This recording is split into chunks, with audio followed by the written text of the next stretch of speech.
नमस्कार, मैं अमलेश पांडे। आप देख रहे हैं केपी न्यूज। पटना के पारस हॉस्पिटल में हुई मर्डर पर पीके ने सरकार और प्रशासन को घेरा।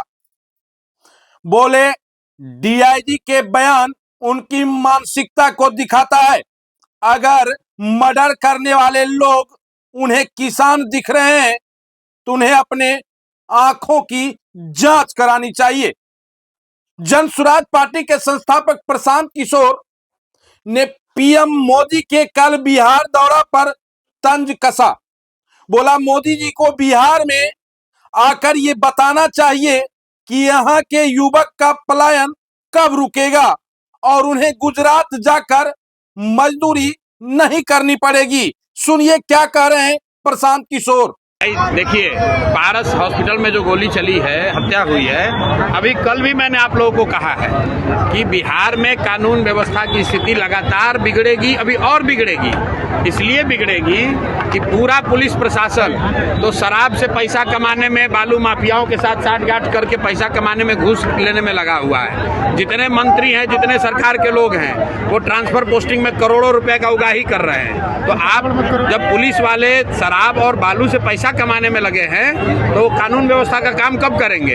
तो ये स्थिति न सिर्फ अभी बिगड़ी है, आगे भी बिगड़ने वाली है। सरकार का इकबाल खत्म हो गया है। नीतीश कुमार मुख्यमंत्री के तौर पर काम नहीं कर रहे हैं, उनकी शारीरिक मानसिक स्थिति ऐसी नहीं है। ये बात पिछले कई महीनों से मैं कह रहा हूँ। परिवार का मुखिया, सरकार का मुखिया ही जब अचेतन अवस्था में रहेगा तो निश्चित तौर पर यह स्थिति होगी। ये स्थिति और भयावह होने वाली है।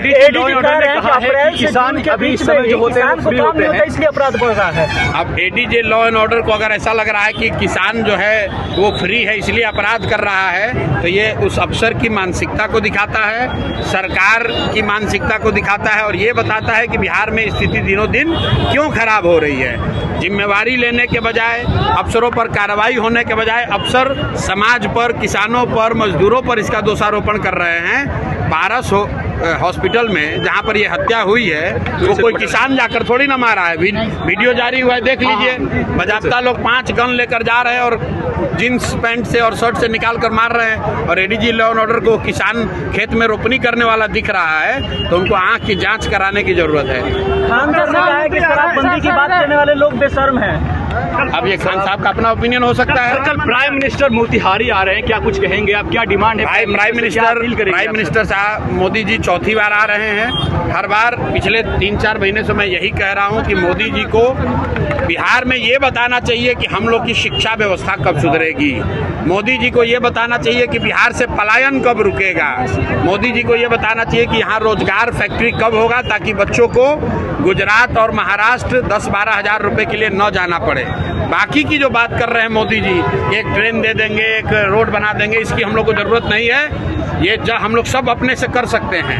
हम लोग के बच्चों के लिए रोजगार होना चाहिए, पलायन बंद होना चाहिए। 2 रुपया कम मिले लेकिन बच्चे अपने परिवार के साथ रह सके, लोग अपने परिवार के साथ रह सके, पढ़ाई कर सके, रोजगार कर सके। लोगों की ये इच्छा है। और आपने अभी सभा में देखा, मैंने पूछा भाई अगर वोट बिहार का है तो फैक्ट्री कहाँ लगना चाहिए? लोगों ने कहा बिहार में लगना चाहिए।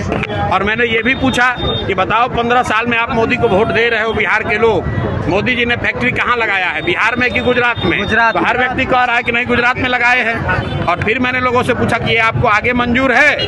तो लोगों ने कहा ये मंजूर नहीं है। अब ये नहीं चलेगा कि आप वोट बिहार में लीजिएगा और फैक्ट्री गुजरात में लगाइएगा। बिहार में बदलाव होगा, बिहार में जनता का राज होगा, बच्चों के लिए शिक्षा रोजगार होगा।